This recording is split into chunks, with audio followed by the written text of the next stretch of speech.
We're live on Facebook now. What is the music? Shaunak and Vidisha, you look good. I know I you're got so eyes. All of you look so good. I think I'm the only one who didn't dress up. Everybody looks so cute. You look cute, Priyanka. Come on. look cute. I also didn't dress up. I'm just wearing a black shirt. I didn't particularly dress up, but if I don't do my eyeliner, you can't see my eyes on the screen. You can see my eyes. Hey, together. We are already live on Facebook. Sebastian just said, just that you know. And we will put the mix at 35 minutes, oder? To have a small dance party. We invite everyone who is watching right now to do a little dance with us before we start.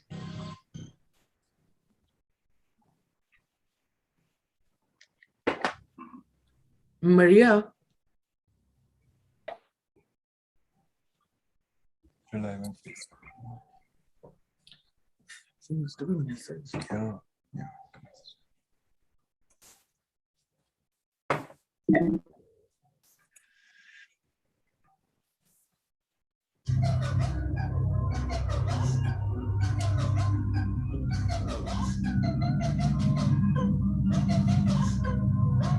Our dance party.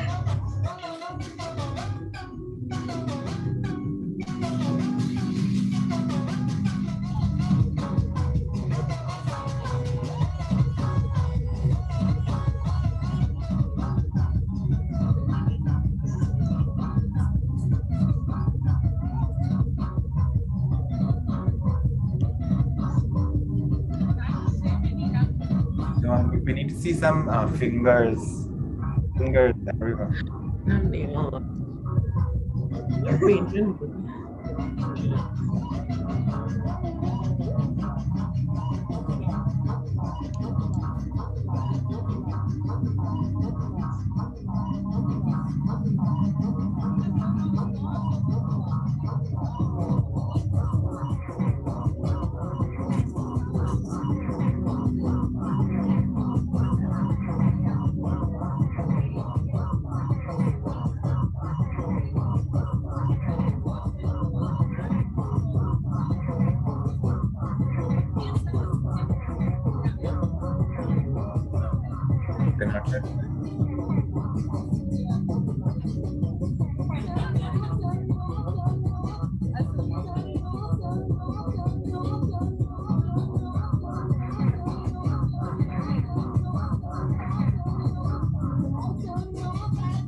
Hey, would it be okay for you, like, to say also what you are doing and just in general also, like that we are also like introduce ourselves and just make a small talk. Great. Hear them.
Machst du dann den Live-Einstieg von draußen? Super.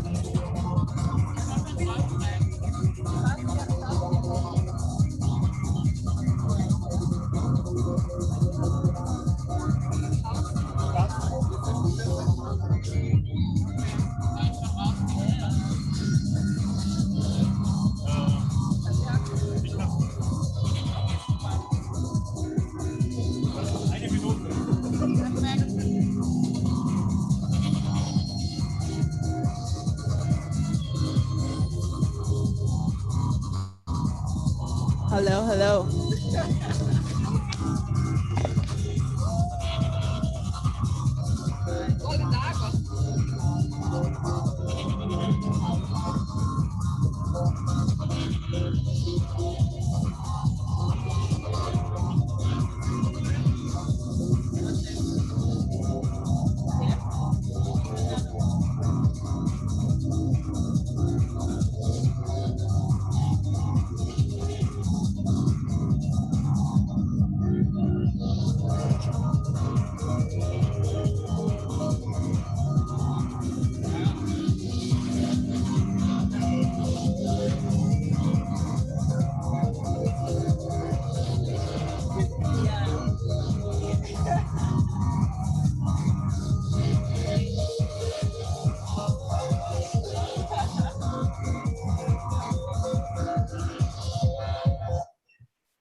Und herzlich willkommen zur Wienwoche 2021. Wir sind heute bei der 10. Ausgabe der Wienwoche. Das heißt, Wienwoche wird 10 Jahre alt oder ist 10 Jahre alt. Wir freuen uns sehr. Hier gerade bei der Garage Grande. Das ist ein sehr interessanter und nicer Space, offener Raum für Kunst und Kultur. Und wir haben ganze 4 Stockwerke hier, also ist ziemlich cool. An den Wänden oder an der Wand unserer Location hängen heute 3 wunderschöne Bilder von den Künstlern, Artists des Party at the End, After Party Collective, Party at the End of Gender-Normativity. Okay, ja, uns mal reingehen.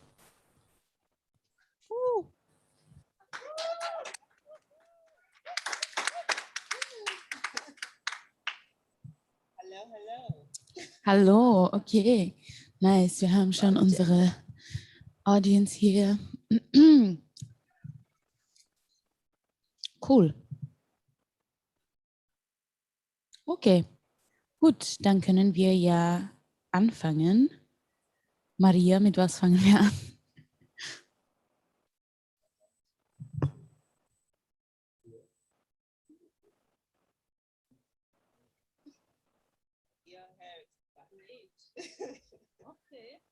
Gotta make sure.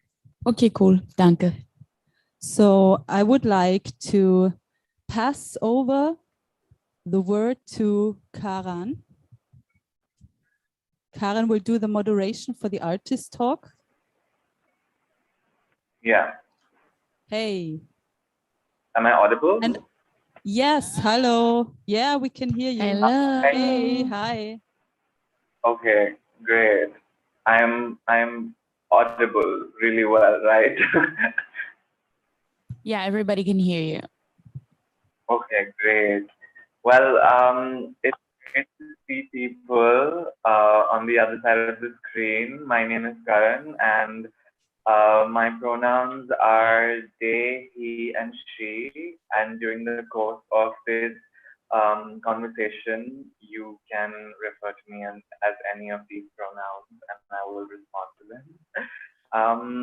I will be moderating this conversation, and as I have served as the project manager for this project that has been devised by the After Party Collective in collaboration with Jonathan Thorin Davidson, Mini Mondal, Priyanka Paul, Kanya Kemami, and they all are over here with us today. The project is, just excuse me if you see me reading out my notes from my glasses, but I have no practice in this, so I'm just going to do it anyway.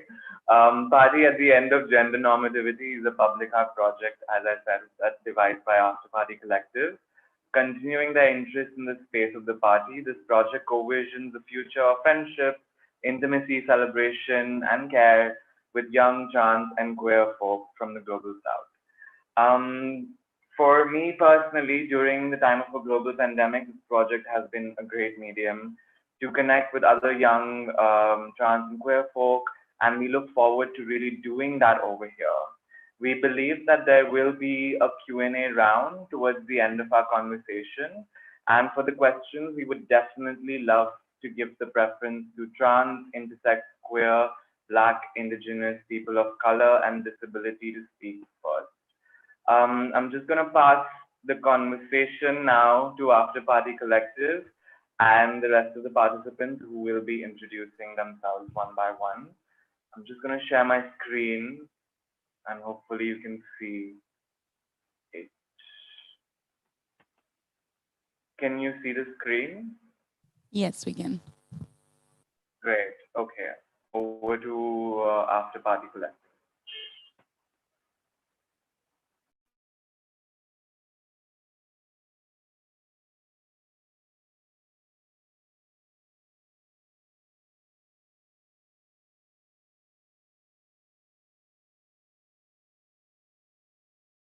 So we are After Party Collective. I'm Shaunak Mehbubani. I'm Vidisha Fadesha. And we are a curatorial and performance-based collective. It started in 2018-19.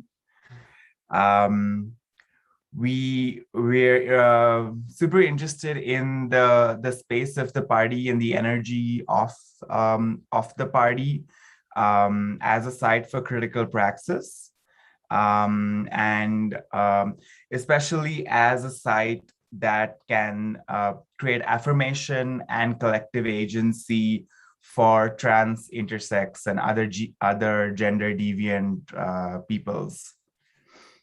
Karen, you can just scroll through. We're not talking about the specific projects, so you can just scroll a bit through them. We've been interested, so in 2019, we threw a party called the Queer Futures After Party, which was in one way celebrating the passing of the judgment, decriminalizing homosexuality, but at the same time bringing the Trans Rights Act to the forefront in terms of that not really being something which is affirming within the context of India. And yeah, so we try to create spaces which are both music and performances, and at the same time curatorially, our interventions are also as an arts practice interventions. So we make videos, and those are things that we put into spaces as curatorial responses. We also have a curatorial work which is called the Trans Futures Archive, which basically invites trans people from the Global South, which was also exhibited in New York this summer. And we have an upcoming exhibition in November in New York, which is called the Dance Trans Revolution, which again kind of is trans people organizing parties, actually. Yeah. Yeah, and yeah, over to the other participants to introduce themselves.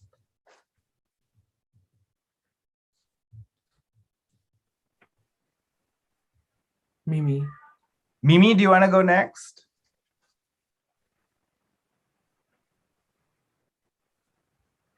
Great. I figured out how to unmute myself. Sorry about that. Yeah. Hi. So I was, hi, I am Mime Mondal, and I am joining from New York. I grew up in India. I'm a science fiction writer mostly and editor.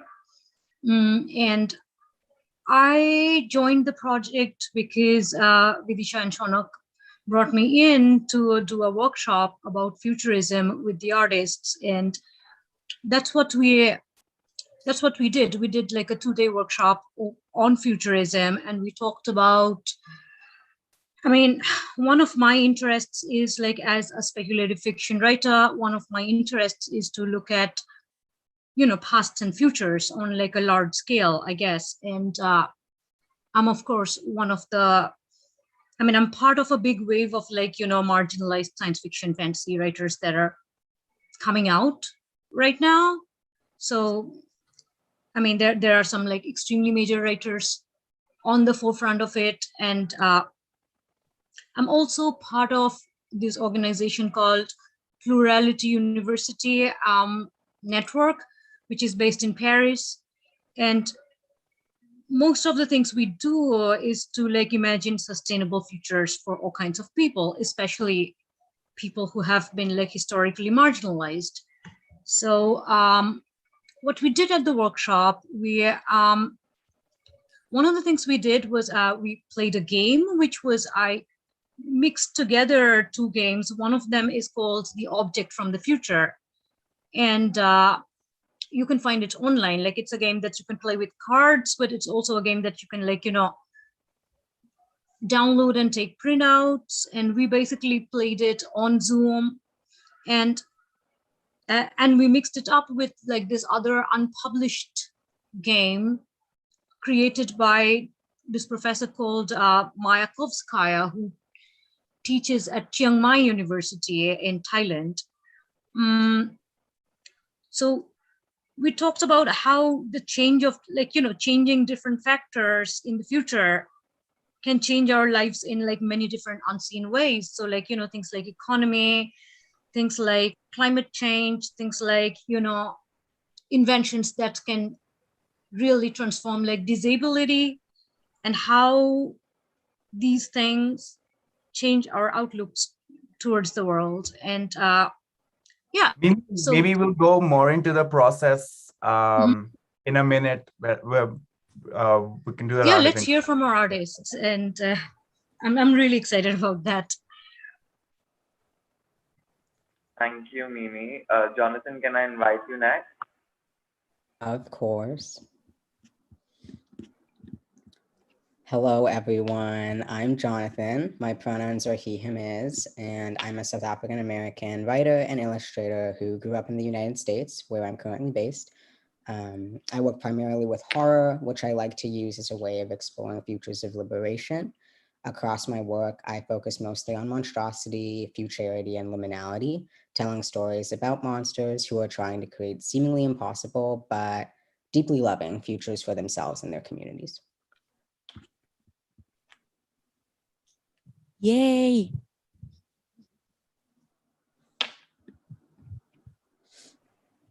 Thanks, Jonathan. Kanya, can I invite you next? Most definitely. Hello, everybody. Online and offline. I hope everyone's doing really well today. My name is Kanye Kamami. My alias is Welcome Boy, which is what you see on screen. My pronouns are he, him. I'm a born and based South African queer and trans tattooist, digital artist, and illustrator. My works primarily serve as a platform of celebration for the marginalized bodies and identities, a way to express the trans experience, celebration of trans bodies and all their forms and abilities, the African experience, and at times topics that are based on activism and politics. Essentially, I would like to call my work a gay, Black, trans, pop art, graphic, body party that everyone is invited to, unless of course you don't want to. But it's ultimately been a pleasure to be here and to be introduced to all of you and to meet all of you. And I hope you do enjoy our little chit-chat exchange today. Thank you. Thank you. Priyanka, can I invite you next? Yep.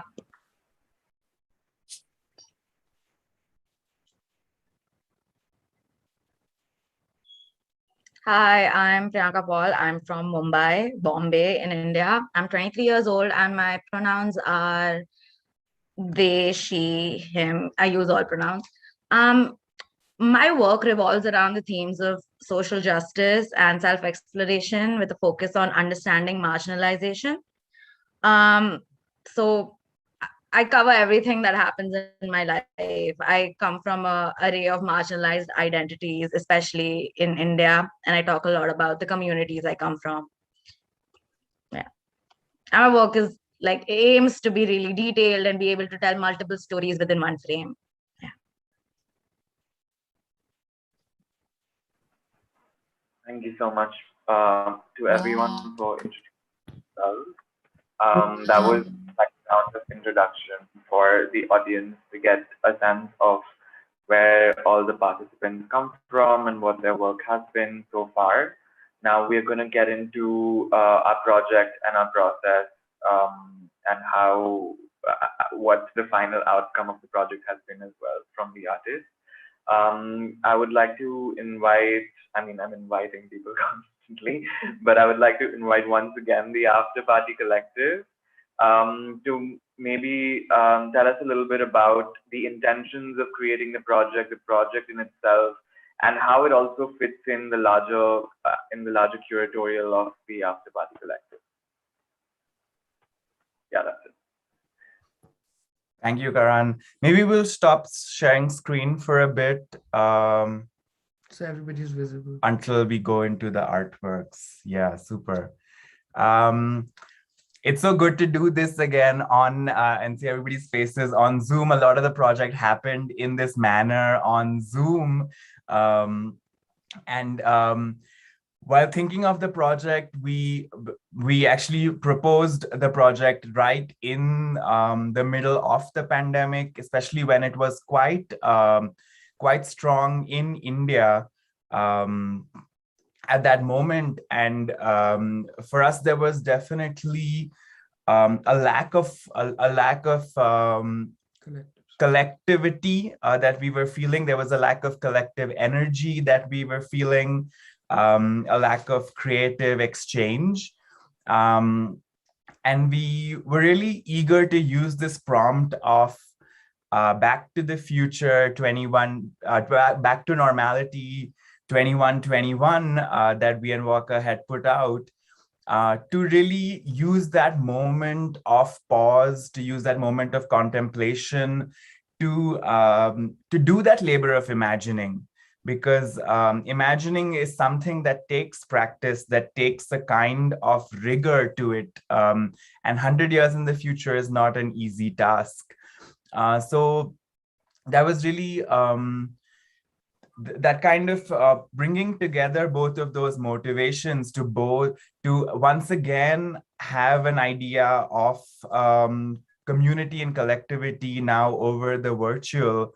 And what it also allowed us was to then invite artists from different parts of the world whose work we really like and whose work we were being connected to gather together in this virtual space.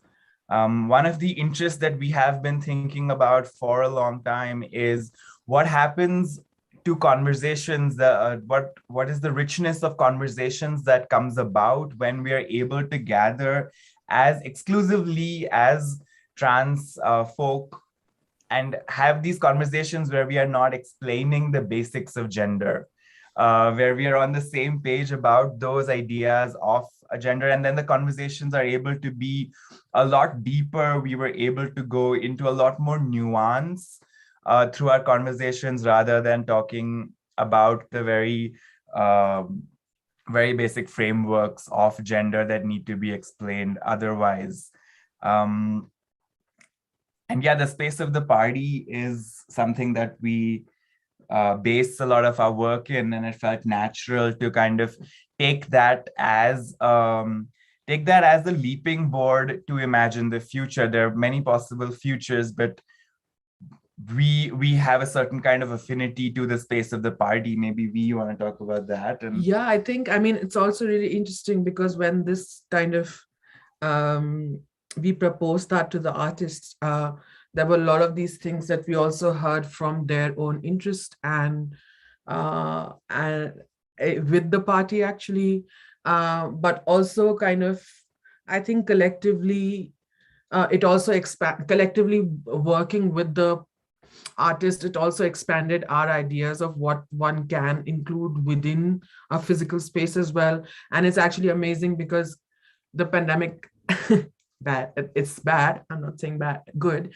but it has actually made space for us to not constantly just create the kind of parties which were already being created. And yeah, but like it's kind of given us more collective like things to think of when we are throwing physical parties again. And yeah, it's also just been really amazing to hear of different contexts and see and in fact physically also experience some of those things in terms of like Kanya not having the internet because there were so many things that were happening in South Africa simultaneously. And I think so the digital is obviously not away from that kind of realities which are in and also in terms of time, like it's crazy how the digital tries to kind of bring people together, and in the screen we are imagining we're in the same time, but we're actually not in the same time. And like right now people in India are in the future while we sit here. You know, and it's so I think that those experiences also collectively bring out some ideas, and it's just been fun that we finally were able to do it. Another thing actually for us about creating these kind of spaces which are exclusive is because there is actually no pedagogy in terms of arts or in terms of aesthetics, which is primarily even available to trans people, because we are not necessarily seen within what we call aesthetics and what we call arts practice or art history per se, or even, you know, even within mythologies that kind of surround us in terms of socially, culturally, that, you know, trans people do not exist. Because the law tends to do that, because religion in terms of orthodox form tends to do that. So we are interested in creating this kind of pedagogy, and I think it is this exclusive kind of collectivity which is able to create that pedagogy, not just for us, but also for other trans peers. So that's why we are interested in this kind of collectivity and this kind of a practice. And we're so happy that all of y'all were able to join us in the project and spend so much time and energy conversing, sharing, being vulnerable with the space. It's been so affirming to know that what we were thinking about, and just in terms of creating space, can really leave us with kind of these beautiful moments of experience. And a big shout out also to the Wien Walker team, who's been super supportive of us doing this from afar. Yeah, thank you so much. Thank you.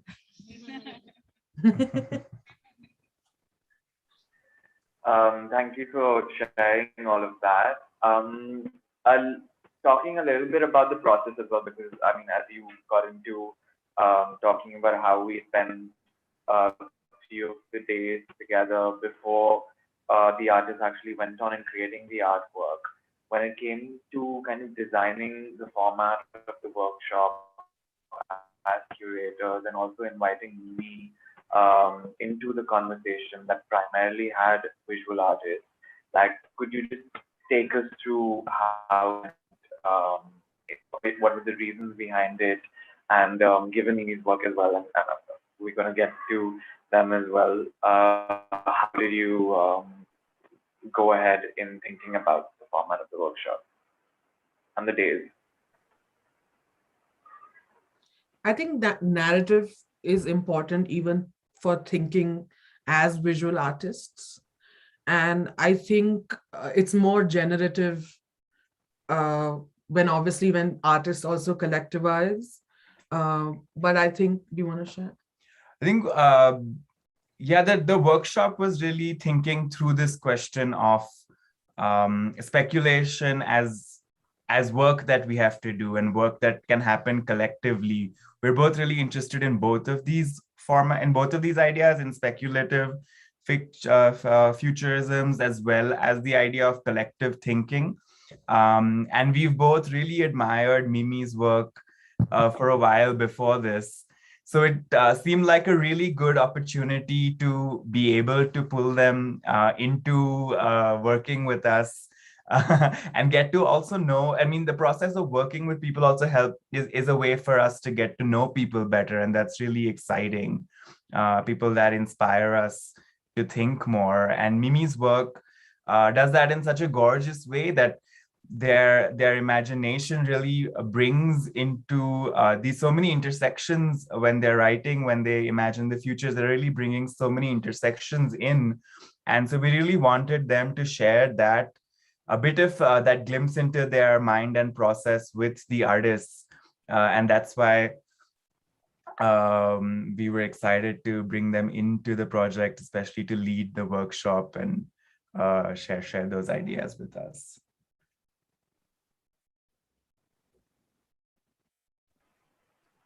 Thank you for sharing that. Mimi, over to you. You already kind of took us through as to how we spend those days at the workshop, and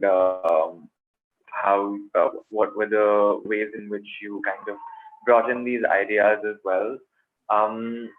Something that you sort of brought into the workshop that kind of struck me, and we discussed a lot about it as well, was this idea of world building, but world building with care. So I just would like you to talk a little bit about that in context to the work, in context to your work, and also how you brought that into the format of the workshop, given all the participants were as Sean already said, from so many different intersections. And yeah, just your thoughts on the workshop, if you can elaborate that in any format. Thank you, Karan. So world building is largely a term that's used in science fiction and fantasy writing a great deal. And what it refers to is, of course, building a world for your fiction or your art. The idea is that when you're writing science fiction or fantasy, which is quite a bit further from the real world, then you're kind of taking your audience on a journey where they don't know what to expect from like the parameters of that world, like what's supposed to be normal, what's supposed to be, what are the things that are valued, what are the people that are valued, what customs and other things, bind this world. And so when you're writing science fiction and fantasy, as opposed to say realism fiction, you do have to pay attention to these a little bit. Like, I mean, you have to pay attention to them if you're writing realism as well. But if you're writing realism, you still have like the scaffolding of the world that already exists. So you don't have to think about the structures of the entire world. But when you're writing something about the future, then it's basically entirely created by you, right? And all the aspects of the future that you're probably not thinking of, you're probably leaving the dominant narrative still working. And like this is what happens, like, when you look at, say, like a major TV franchise or major movie franchise like Star Wars, like, it's like humans in space, far into the future, but their major people are still white people, right? And they still speak English. And so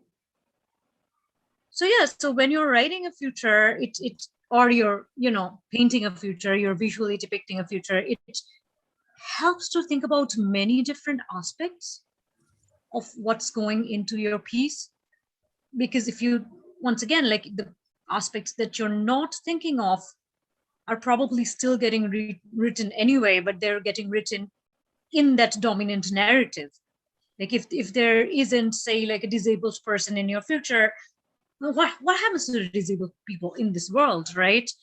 So that is the kind of thing we did. But on the other hand, like when you're also doing world building and you create a future that doesn't have reference points in the present, like if it's very much inside your head and it doesn't, like for the audience, it doesn't follow through from references that they understand, then the audience may not follow what you've tried to depict in your work. So you kind of have to work towards that balance of trying to change as many aspects, revolutionize as many aspects of the real world that you can, but also leave a referential string that your audience can follow to your work. And like these were the principles that we were working towards in our workshop. We read some essays, we read some Octavia Butler, we read some Adrienne Marie Brown, we brought in some of our favorite works, like all of us brought in like poems that we like reading. We talked about climate change, we looked a lot at like sustainable architecture and things like that. So we talked about things like privacy and what happens to privacy, what happens to people caring about each other in a sustainable future, and like many of those other factors which are probably not directly in the realm of transness, but they still, they still contribute to the main topic. Yeah, so that's what I had to say.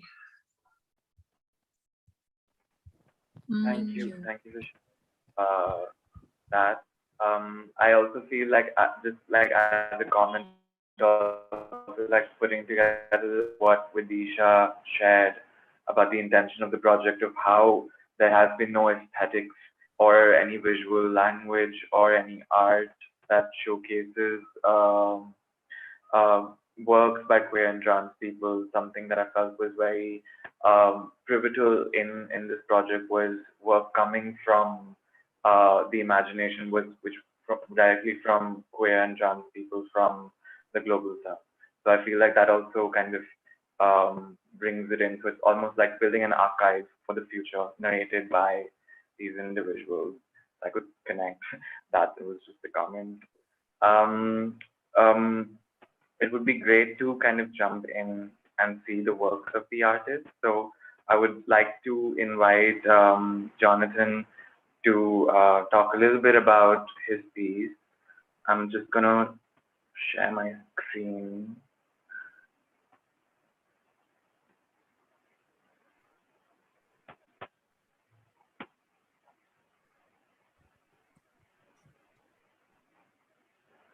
Jonathan? Hello. Hi.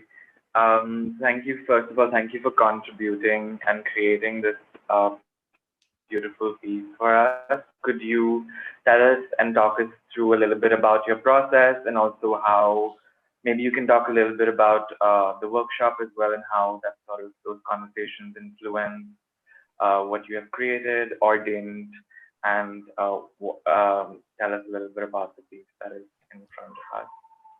Of course. I think with this piece, I was thinking a lot about my experience of transness, as well as my experience of disability and queerness, and was reminded of divergent and disobedient and dangerous body minds who have at some point in history like been thought through to the present, have been thought to be monsters or have been considered monstrous. And I wanted to create a party where these beings, as well as other less familiar ones, could relax without the pressure to perform or conform, because that's how I imagined the end of gender normativity would feel.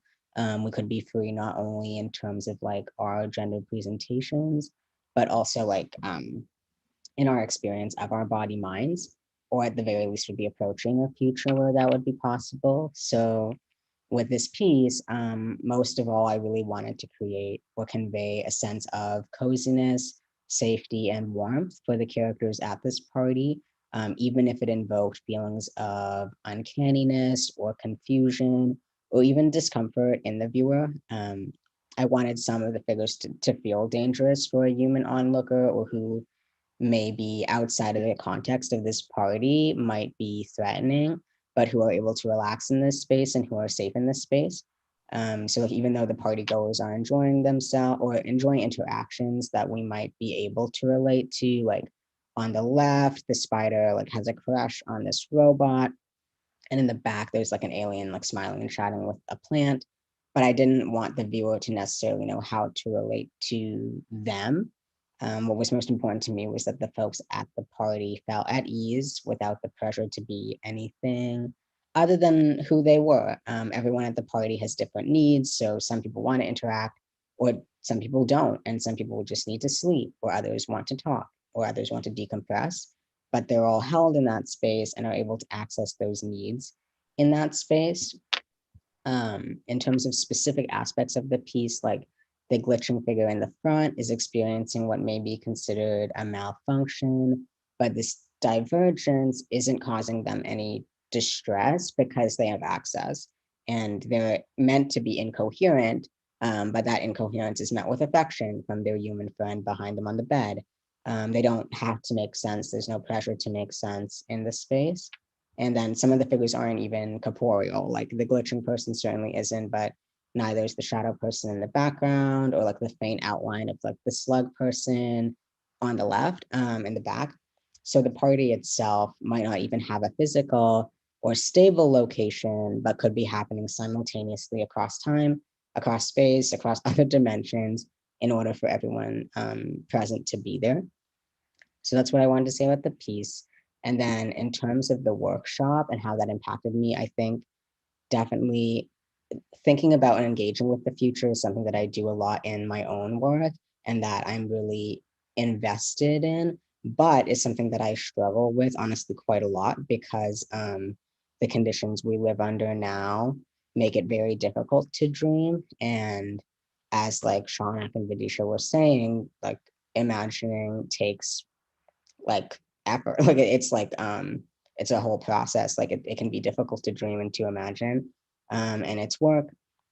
And the workshop really encouraged me to sit deeply with that, like my own internal feelings of like, even though I'm so interested in and passionate about these futures that I talk about in my writing, there's lots of times where I'm like, I have no idea what that future could even possibly look like, because all I know now is the context of like oppression.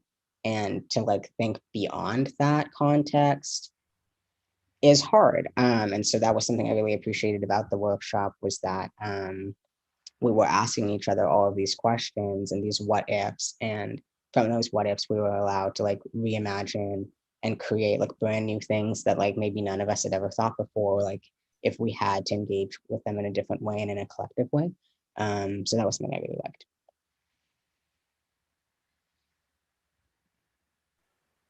Thank you for sharing that. Before I ask a question that I may have, I am also kind of opening up this conversation largely to everyone, because I think this is one of the first times where all of us are together after the workshop in May. And this is the first time where we're also interacting with all the pieces together. So if the artists have anything to say about Jonathan's work or anyone else's work, like feel free to chime in, because I feel the real synergy of this project really has been of everyone contributing and coming together and just blurting out whatever they wanted to say. So so yeah, like it would be good to hear from everyone about anything that they want to say about the work that is in front of them. And yeah, I just wanted to throw that out there. Jonathan, we also had few of like, I think, longer artist introduction. I think the first meeting that we had together went on for 8 hours. I remember sleeping at 4 a.m., which was kind of our introduction to each other. And you shared in your work, you constantly explore liminal spaces. And it was very interesting to note, for me, at least personally speaking, that you like exploring gender as a liminal space, which has been a point of conformation for most of us, and all of us as well. So I just wanted to, I think you've sort of already answered it by talking about how the piece has people from different time periods, but if you could kind of expand that a little bit more in context of this piece, and also your work of how you explore liminal spaces together, such as time and gender, and what that means for you.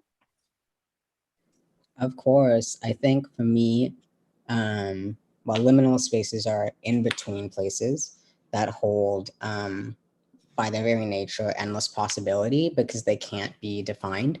They're neither here nor there or this or that, but like you said, are places of transition and creation that aren't limited by like the constructs or the rigidity or boundaries or limitations of perhaps more concrete realities or experiences.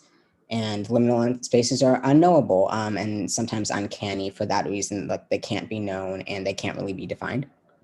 And gender is a liminal space for me personally because my gender can never be known fully or intimately by another person, and because it doesn't necessarily easily fit into the shape of gender in our current realities. So even though I'm a trans man and the concept of man might be familiar in a cis heteronormative way or according to the gender binary, my experience of being a man is a trans experience and so is not so easily defined or understood. And when I try and translate my gender, I sometimes say it's as though a being from another place, maybe an extraterrestrial or a non-corporeal entity with a gender that we never could have language for, embodied here, and their gender got translated as masculine because that was the experience they felt most aligned with on this plane or on this planet.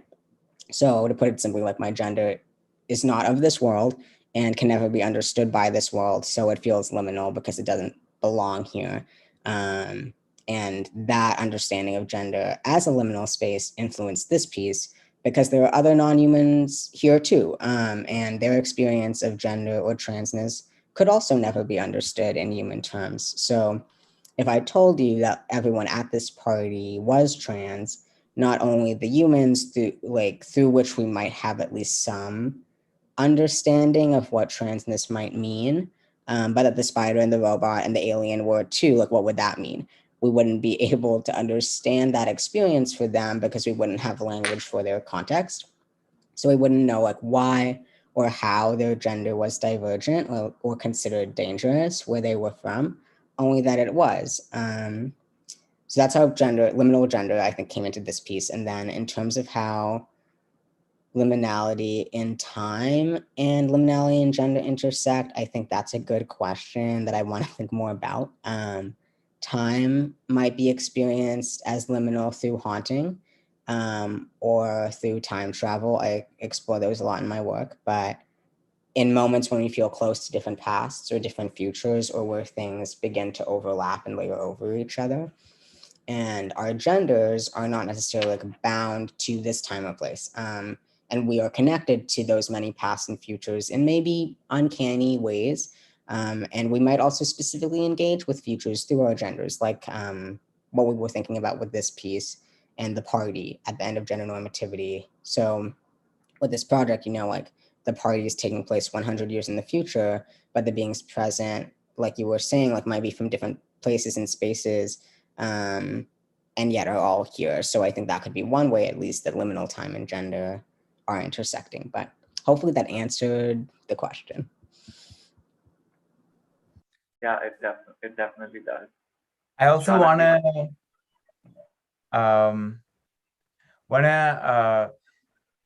I really appreciate the way that Jonathan emphasized and brought in this question of rest and relaxation into the party space and really explained what it meant for them, what it meant for him. And it's really pushed our thinking of spatial and accessibility needs within these kind of spaces of gathering. And to have the bed here so prominently and, really break up the geography or the topography of the party in a fabulous way. So we really loved hearing those aspects from you, Jonathan, and thank you so much. Of course, I really wanted to make sure rest was included because I'm so sleepy. I have a sleep disorder. That means I have excessive daytime sleepiness and I'm sleepy any time of the day, will fall asleep at any moment if given the chance. But oftentimes I'm not able to rest or get the sleep I need because of access problems. But at a party where people are meant to, they don't, like, even if they're interacting in a way that isn't necessarily normative or a way we might expect folks to interact at a party, they're able to rest. Like, they don't have to they don't have to be awake to even be at the party. And that was important to me.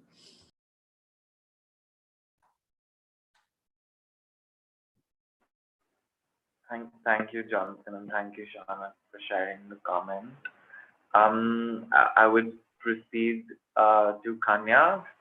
Kanya, if we could also, like Jonathan, share your reflections on the project and also the piece that you finally created. Sure. Well, I'm going to start by speaking about the concept that I had with this piece. My aim was to capture the out of body and also in of body, that's even the right word, in of body experience with gender and the relationship or the body between the mind, and nature future. So I wanted to feature two 6-fluid bodies who are conjoined at the shoulder, connected to a machine almost, that is supposed to be almost a technological symbol of the mind that serves as like a capsule of gender expressions and the mental journey attached to gender. This machine illuminates the holographic symbol of different gender expressions. In doing this,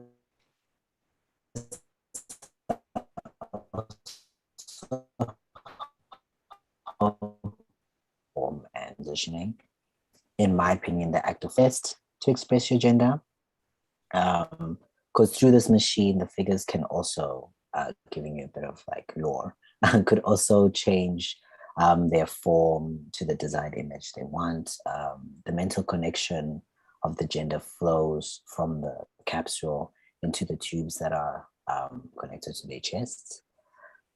They grow leaves extended from their hands on their bodies, because their bodies are not entirely theirs, as ours are not, because we are subjected to the ever-changing form of nature, ideologies, and the environment that surrounds us. The animal featured in front of them is actually a springbok, which is South Africa's national animal. Just wanted to involve myself in my space a little bit more.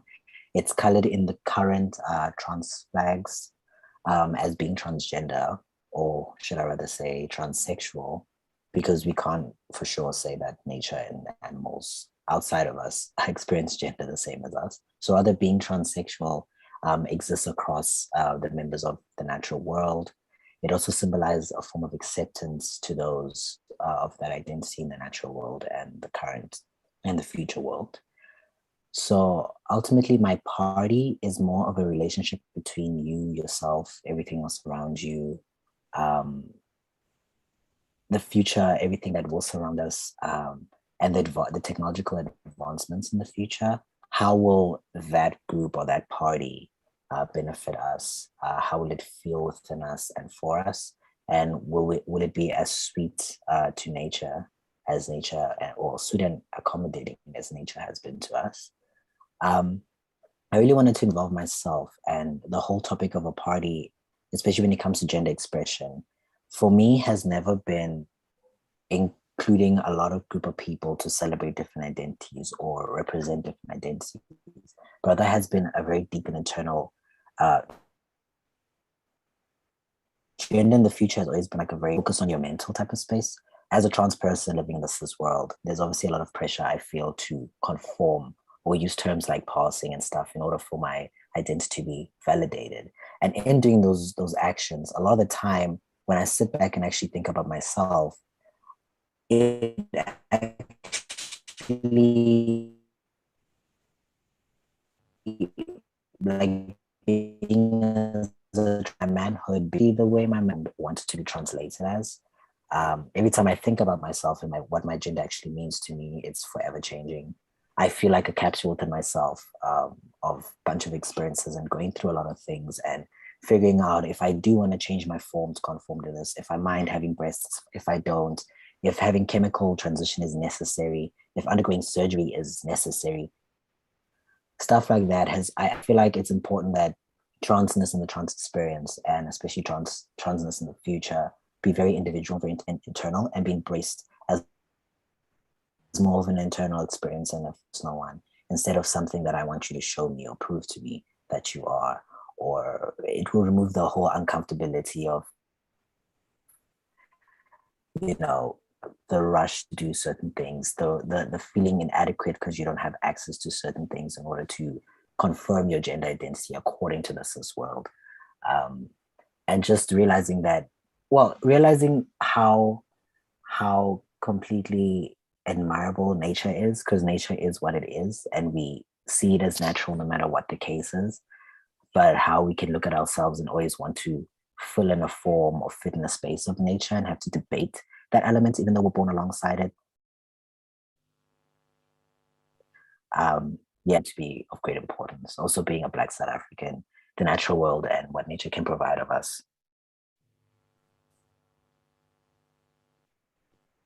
has always been top priority in this house, who didn't know about my gender identity until I arrived, and how much acceptance it has been, and how natural I've been embraced, and how my identity has been compared to mythologies and stories and experiences of my culture, and how it's actually normal, and how people like me in both the Zulu, Bedi, Sotho, and Setswana tribes were actually deemed ethereal, were deemed closer connected to the spiritual world, were deemed more powerful, how queer couples were deemed in the same manner, how we still have queens and kings to this day who are celebrated purely because they are homosexual, purely because they are trans, and how I don't want that element to be removed, and for the future embracing trans not to purely be an element. You know, the whole thing of like, oh, in the future, trans people will be able to get access to certain things better. Like, how is it if you're just point blank born on the ground and you are just accepted for how you are? And I really want to celebrate this whole collaboration as well, because in discussing with everyone, we actually put our heads together in order to form this element. We different experiences, our different outlooks of things. We debated elements such as, you know, accessibility, space, privacy, what is caring, what is caring with. And it really helped this whole process not to feel as alone as, of course, lockdown has been. Ooh.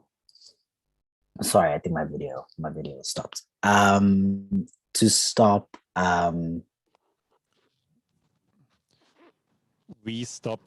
To basically not let this whole process be very lonesome, because obviously being in South Africa, I did go through a whole.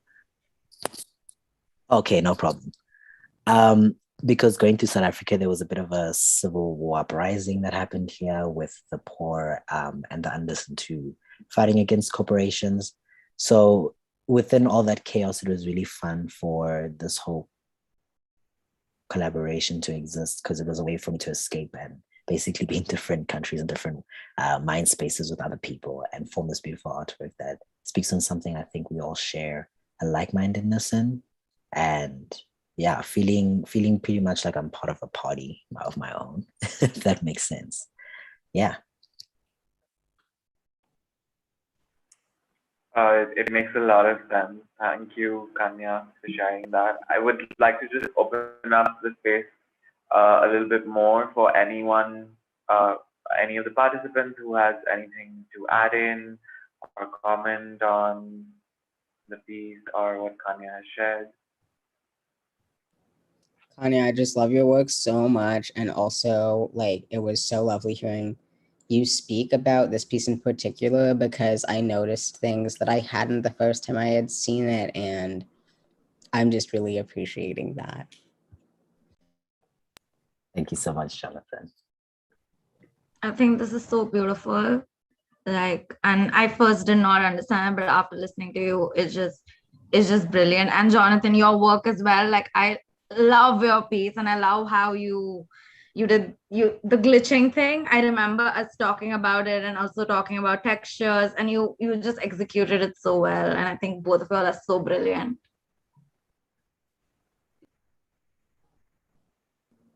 Thank you. Thank you, Priyanka. Thank you also.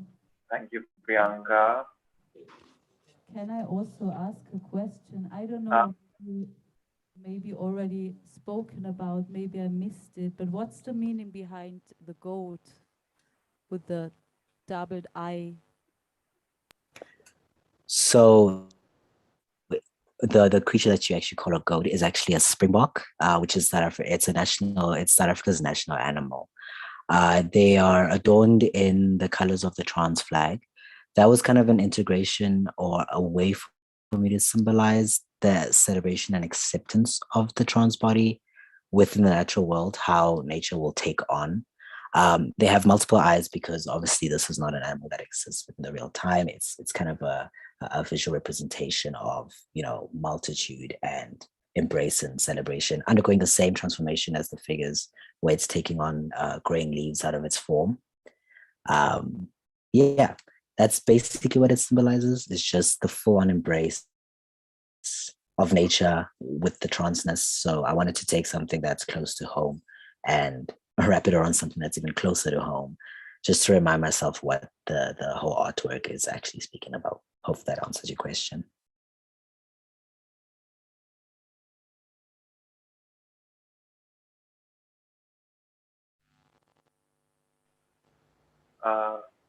Thanks for the question, Maria.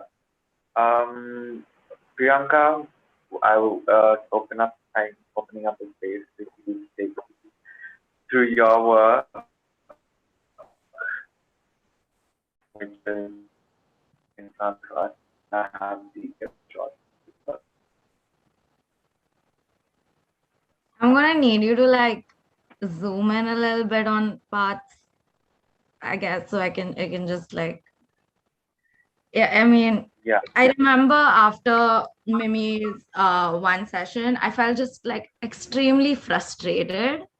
I was just like, all these questions and I want answers to them, and my brain just kept doing like equations, like, okay, no, maybe we can change this and then it'll work. And then, but like every time I was just like, capitalism though. So I think this illustration is so detailed and like so much of a mixture, because for me this was like answering all those questions, and I feel like everything from this is inspired from like all of the conversations we had. Like I really tried my best to like answer every detail. So if you zoom in, like it's imagining a party. It's not created in like one kind of space, like a certain space. It's just different. It's just everything mixed up, because I think at the end of the world, it's just gonna be a little bit uncertain. And I think I wanted to describe how, I think I wrote this down in my notes. I wanted it to like the uneasiness of the body, which I think I explore a lot and like talk about a lot. I wanted to flip that over its head and put that on paper. And I think a lot of this is just like, there's just people doing all kinds of things and resting and partying. And I wanted to show, you know, there's space for all kinds of things. There's space for children. There's a lot of older people in there, because for me it was like, what is something that a lot of trans people don't experience is getting old. And I wanted to show that aspect of life. Right over there it says no HIV, no AIDS, because I feel like when I imagine a queer future, I imagine no AIDS there. And I feel like that is something like we forget. And like now with Corona, we're talking about a vaccine, and like it's like we still don't fully have one for HIV and AIDS. And then there's like a closet on top which says, you know, gender is a lie.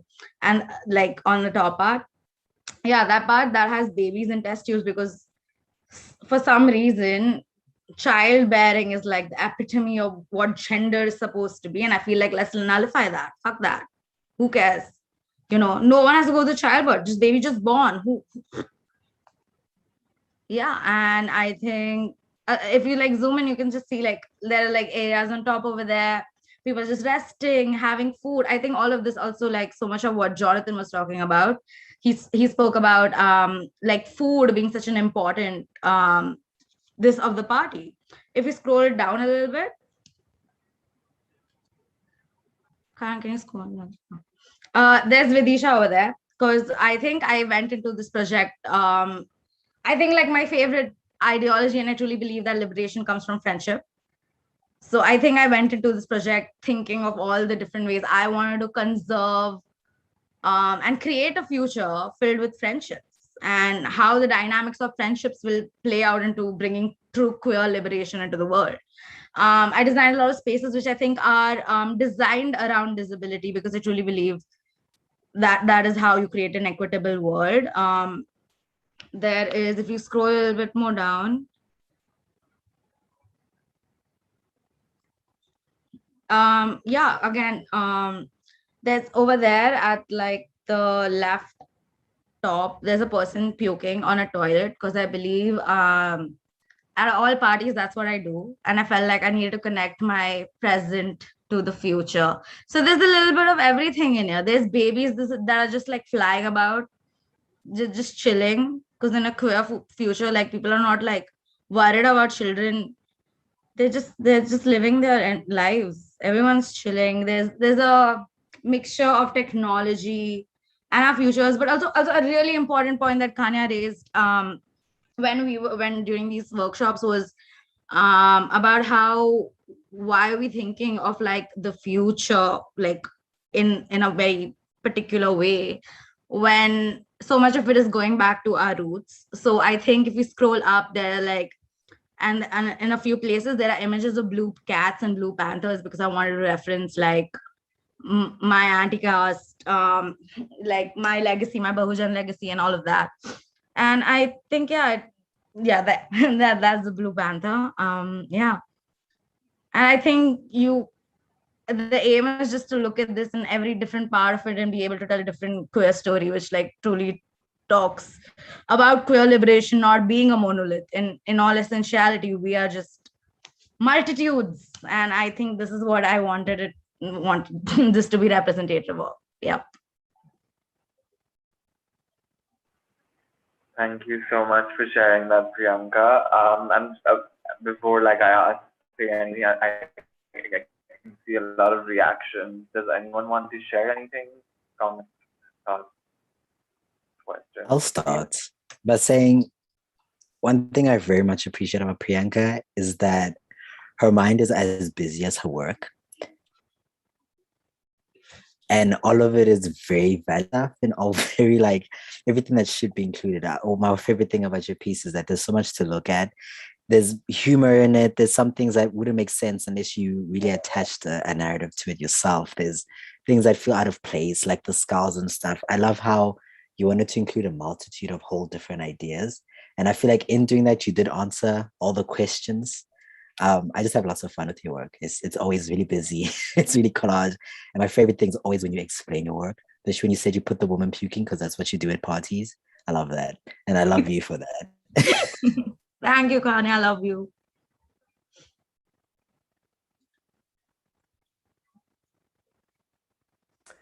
It's thank you so much, Priyanka, for making me there. But and also actually even more for sharing that it's really important that when we think of futures or we think of even our current, it's really important to think of our peers, because these are the people we are going to get old with. And I feel that it's about also producing a future where there is more love, at least around us, and therefore being honest about ourselves to other people. So either you like me and then we are friends and then we grow old together. But if you don't like me, then I already know that we are not growing old together, or you are on your own. And I think it's really amazing that you've been able to translate so many of these different things within just one illustration. And I mean, and it's also amazing because you also see some parts of your previous works within it.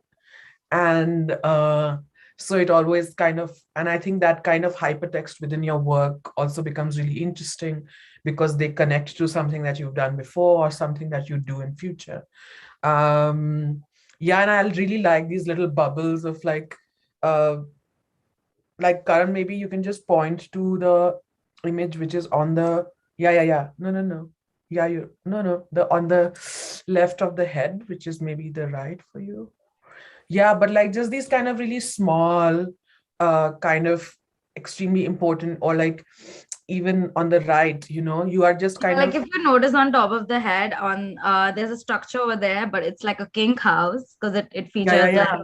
all Exactly. of the That's what I'm which is saying. and yeah, and like I also before this, like during the course of this project, like I spoke to people on my Instagram where I was just like, how are you imagining a queer future? And I got brilliant responses, and all of them were so different from each other, and there was no way for me to just like make one specific thing, so I just went ham with it. And this personally to me is like yet the best piece of work I've ever made, and I'm incredibly proud of it, and I am incredibly thankful for the opportunity, not just for being able to create the art, but also to be able to have these conversations with y'all. I really learned so much. I love that cat eating ice cream or something. Like it's just in the back in the bubble. Like it's amazing how you are able to just through few objects talk about so much more. And I like that kind of hypertext within your work, which is amazing. Thank you. I also love in the end, that floating on the balloon. I just love those balloons. And the ducks as well. And the flying kids are amazing. Yeah, I love this lying down and the jelly in the swimming pool. It's just too good.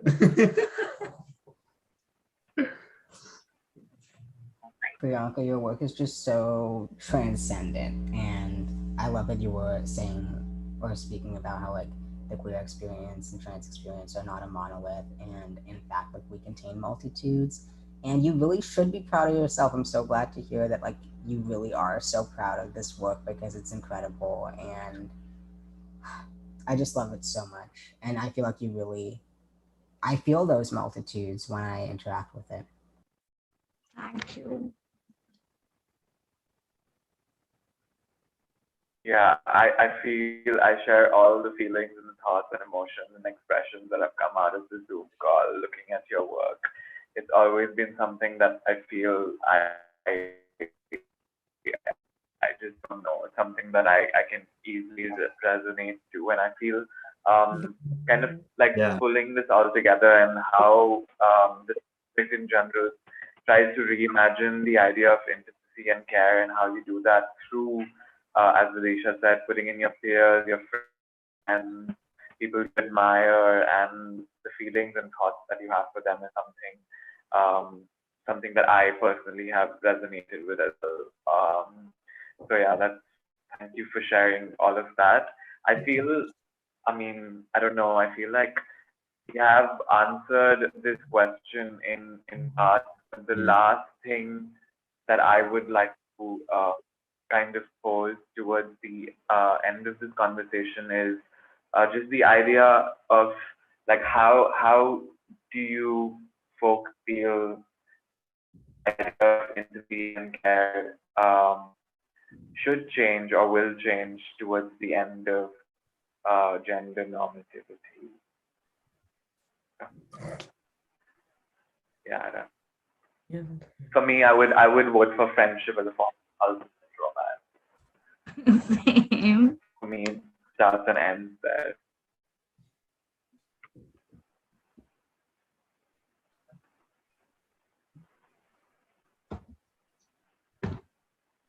Wait, was that question for me?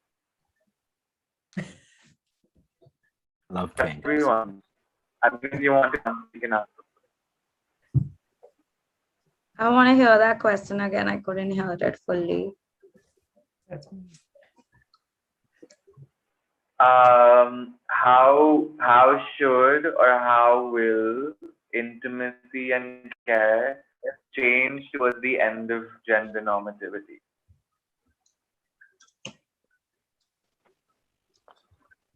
I think intimacy and care is at the root of destroying, annihilating gender normativity. I think when you have compassion and empathy and mostly friendship, can you understand a completely diverse experience without holding it in like contrast to yours and feeling the need to police or, you know, tamper with it. And I think intimacy and love, and most of all, is knowing. True love is knowing people. I think, you know, yeah. I agree with that. I agree with that. And I think all through that will also teach humbleness. So you can also create space for identities and even provide a level of privacy and not feeling an entitlement or opposition, like having to oppose upon something in order for it to exist. I feel like through care and friendship, that can happen. I feel like the complete positivity and warmness is a direct competitor of the cold and harshness of ridicule and boxing, if that makes sense. I think that at the end of gender-normativity, there would be a lot more openness, or people would be able to maybe experience intimacy and care more freely and openly. But I think perhaps most importantly, at least for me, in ways that might not be considered normative today. So they wouldn't even need to be interacting or communicating in ways that we would be like, oh yeah, that's normative now. And their body minds wouldn't have to like be a certain way, like even thinking about like the idea of empathy as somebody who is not capable of experiencing effective empathy because of a personality disorder I have. How would that, and I know that's now taking into the realm of disability, but that is like a part of my experience in the world as a trans person and a disabled person. But how might we still experience intimacy and care even if we cannot relate in the ways other people might be relating to each other? And I think in terms of gender, care and intimacy today can be so influenced by gender norms in terms of performance. Like someone might wonder, like, is it all right that I am vulnerable in this moment like this, or am I allowed to be this way? And might worry how others would perceive them and if they were performing correctly. And the concern around like, I can't just be me because it's not all right to be that in this current reality or these realities. Instead, in the future, maybe we would not have to be any way at all other than who we were, and would be able to interact more deeply, even if those interactions didn't involve any communication like we might understand it today, if that makes sense. So within all the care, there's a hope that there can be the existence of not caring. Yes. Within just expression and being yourself. So that there will be a level of care made where people can not care about how they feel, what they look like, what they don't look like. And within that, there's a warm embrace. Yeah. Exactly.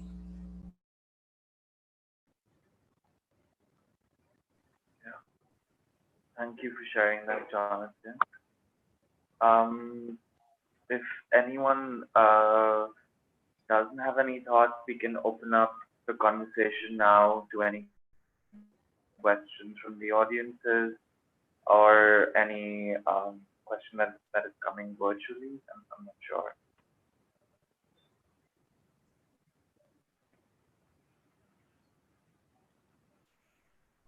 Thanks so much from Vienna. We are here in, can you hear us? Very lightly. Hey. On my end, it's a little bit faint. Yeah, very lightly. Just turn it up. Hello, can you hear us? Now it's yes. Yeah. Yep. Well, thanks a lot for this amazing artist talk and for sharing your concepts and ideas behind those works.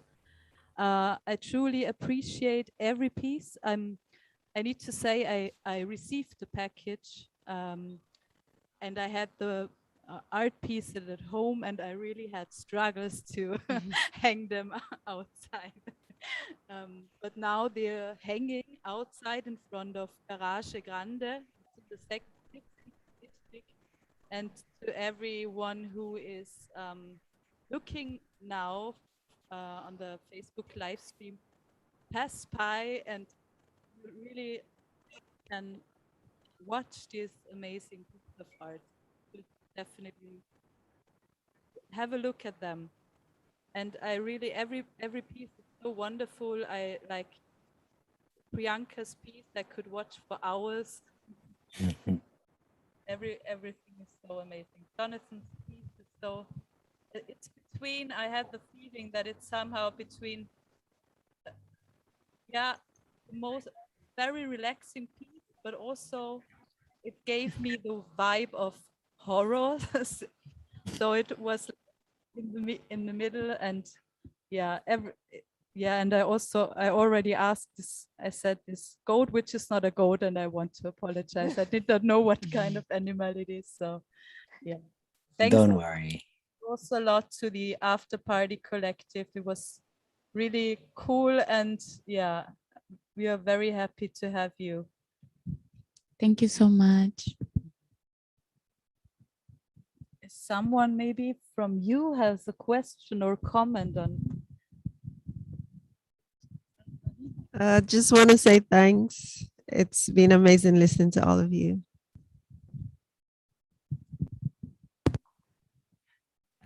We just dropped in late, and it's a shame that we didn't hear the beginning.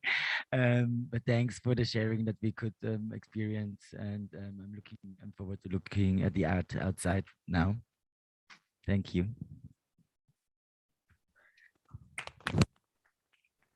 I think I'm gonna.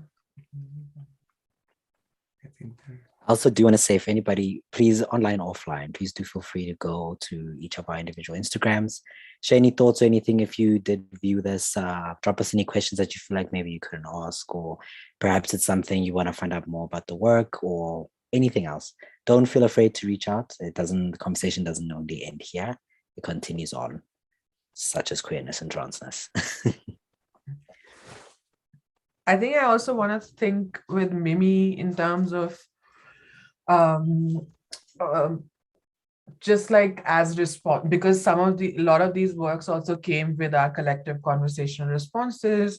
So also to think that, I mean, I'm sure that each one of us who also didn't make the artwork was still imagining what is there in that futurity. So I just want to know from you that how do you imagine the party at Gender-Normativity? If you don't have to, but you're muted. I actually like, can you hear me? The thoughts I had, like, I'm actually really happy with the work all three artists did, because I was very curious about how our ideas would come out in them, because many of my ideas did come out in the artist's work. So, I mean, you know, of the many different personality differences that all of us have, I am an introvert, and I have like a little bit of a panic problem with like real parties, especially with strangers. So like I thought about a lot of those things, like, you know, I'm a very small sized person. I have like some mental issues that doesn't mix well with like loud noises in a small space. So like I have not been known to be a person who parties a lot. And when I think about a party in the future, therefore, I'm also thinking about how, like, you know, all of us are entitled to joy, and all of us are entitled to, you know, having communally a comfortable, happy time with our friends. And so when you're thinking of a party at the end of gender normativity, and we're also thinking of other kinds of normativities, then how do we create a party in the future that like pretty much a large number of us can look forward to, and like not just think that it's a thing that you have to be present at because it's, you know, it's posited as a happy thing to you and you're doing it for social appearances. So I was largely thinking of people's privacy. I was largely thinking of, you know, people who have children, people who are older, people who are disabled, people who are introverted, people who are not good at closed spaces. So how do we imagine a party that is a party for all of these people? And I'm like really excited, really pleased with how all three of our artists put that through in like different ways. Yeah.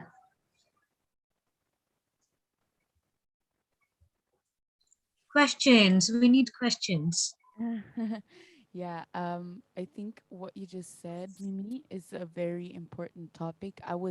While you were speaking, I was like imagining maybe, in the future, it could be maybe the norm to like stream parties, because myself, I do like parties sometimes, but I have my phases where I just can't deal with like a multitude of people. And yeah, I guess it's also like part of my mental illness or health, to kind of like abstain from social situations sometimes. And I was just thinking, like imagining, like if what we are doing here right now, I mean, we are kind of like together, we're talking, okay, there's no music, but it could be, yeah, if something like that would like take place more often. I also like remember my last birthday I did on Zoom. Like I had a Zoom party because I was not able to have a real party, so I had a Zoom party, and it actually made me so happy. Like I was there for an hour, and after that I was super happy. I'm like, wow, this is great. But I know like many people hate Zoom, so I don't know. Yeah, just thought I'd share that. And I want to... I'm really happy to hear that, because I mean, this was obviously part of our conversations about like how, the digital life shortens distances, because, we were all in our own different spaces, and we were across at least 3 continents, if not 4. Currently, we're across 4 continents. And and I think some of our artists depicted those too, because a lot of people would not be able to be at the party if they're not digitally connected. And digital connection has increased a lot by like leaps and bounds, really, in this pandemic. Like I have never seen so many people be able to use video conferencing. Before this, it was like, it used to be pretty hard to do video events because a lot of people would just not be willing to be part of it, right? And a lot of us are talking about how maybe events in the future will always have these 2 components, because now that everybody's gotten used to it. Like I have an event in Amsterdam in like November, and I still don't know if I can go, because it's a pretty global event, so like there are people coming from different countries, and they're not sure how many of those people will be able to make it to Amsterdam. So we're still staying like very fluid about how many people will present in person and how many people will present online. And like many other events are planning to do that even after, maybe if these travel restrictions stop happening. Like, I mean, we don't even know when they'll get lifted so far. So many people are doing several iterations of online events. And as a generation, like us and the generation after us, will probably be doing more parties online. Like currently, we're still not that used to Zoom, and we're like getting very tired because we're still using Zoom within the frameworks that we already have, right? The same computers, the same home offices. But the more time progresses, there would also be imaginations that will bring up better spaces for digital communication. And I'm personally very excited about that.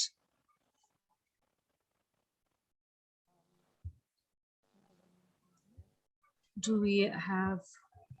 I just wanted to ask if you want to see the art pieces from outside. We could go with the camera in the front of the garage. Is it possible? Oh, yeah, that'll be great. It's dark already, but we could try it. Please do.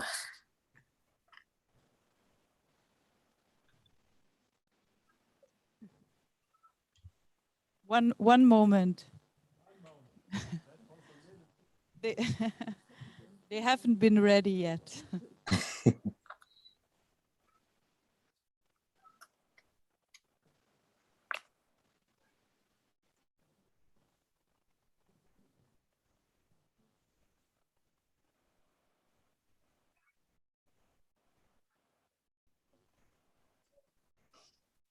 I think we can maybe use this time to once again say a big, big thank you to the whole Wien Walker team,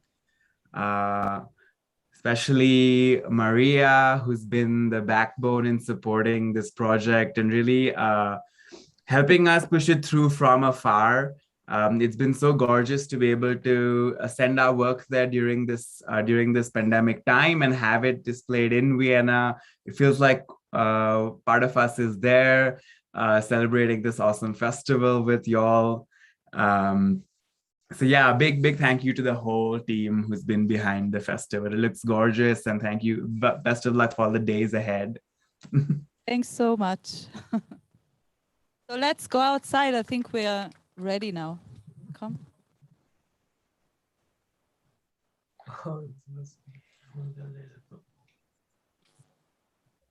So yeah, we're just walking through the garage. Here you can see Mickey. He's the production team, and our lovely bar from Afro Rainbow Austria. And now we are outside. I hope you still can hear me. So now We can hear you. please have a look at the amazing art pieces. I cannot hear you right now, but yeah. Ooh-wee. This is gorgeous. Can they see us? Yes? Yeah? Now I can hear you. Oh, this is beautiful. Thank you so much. So yeah, it's hanging in Vienna. The internet and the art pieces. I wish I could scream like a girl, but I can't because I feel like I want to.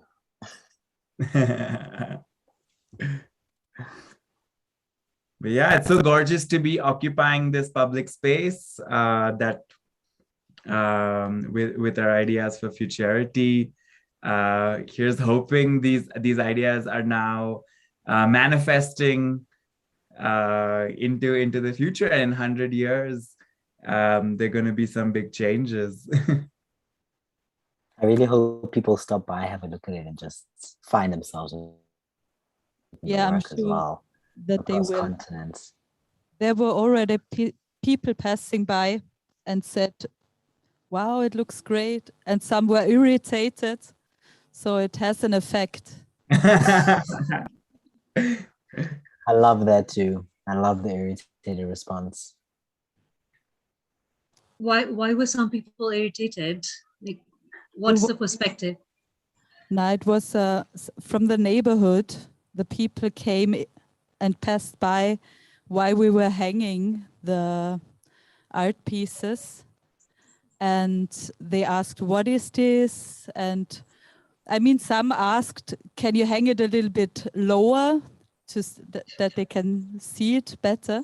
And some said, yeah, they just asked a question, not so they haven't been upset or anything, but some of them were irritated, but some said, wow, that's great, so colorful. And yeah, it's just random comments from the neighbors.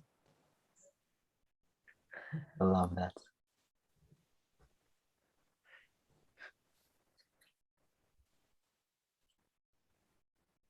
Yeah, and the art pieces will hang there until the 20th of September and maybe longer. So actually, of course, until the end of the festival and probably also afterwards, but we don't know it yet. But we want them back. You want them back? I thought I was on mute. We'd be happy for them to hang as long as the space is there. That's great, yeah. Yeah, so more people can see them for sure. Oh, very honored to be a part of this. Thank you so much for bringing me upon. It's been Thank fantastic. you so much, everyone. It's just been such a joy to spend time with you all.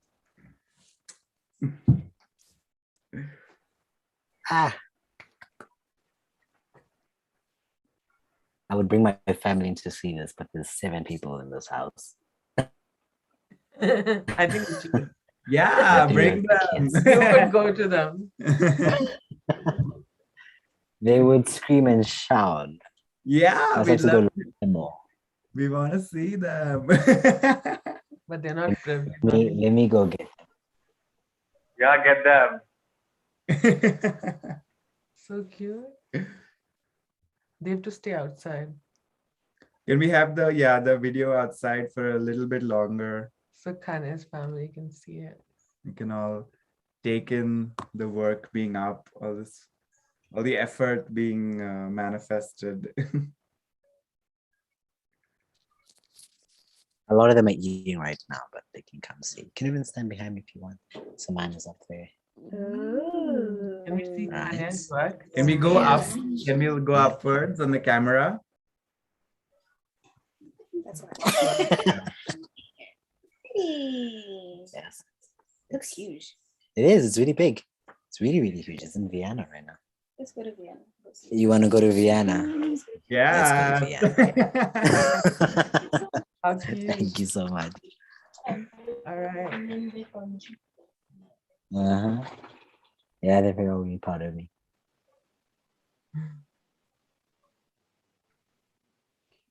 Oh, this is wonderful. Thank you so much. I really hope we do get pictures of the space as well. Same, I would love for photos to be sent. Yeah, I'd love some photos. Also over the social. Yeah, I'm sure the festival team will send us some photos when they get them. I also have some people Yeah. who are as well. Yeah, perfect. I think we are going offline now on Facebook. We can still stay a little bit That's in the wonderful. Zoom, or you can stay in the Zoom, and we make maybe some music here and have a drink at the bar. But yeah, we say bye to our Facebook viewers now, and maybe like one last wave and applause to everyone.